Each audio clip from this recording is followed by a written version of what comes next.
Television reporters association of Bangladesh TRAB প্রায় ৩০ বছর ধরে এই ঐতিহ্যবাহী সংগঠনটি বাংলাদেশের সুস্থ সংস্কৃতি বিকাশে কাজ করে যাচ্ছে।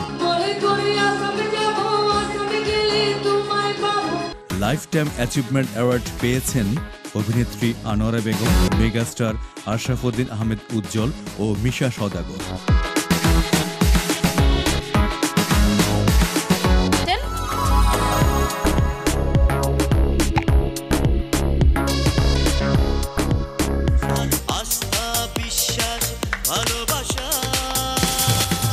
Television reporters association of Bangladesh ট্র্যাবের আয়োজনে ২৬তম ট্র্যাব অ্যাওয়ার্ড ২০২৫ পরিচালনা মোহাম্মদ মোশতাক হোসেন মাসুক। দেখুন আজ সন্ধ্যা ৬টা ২০ মিনিটে।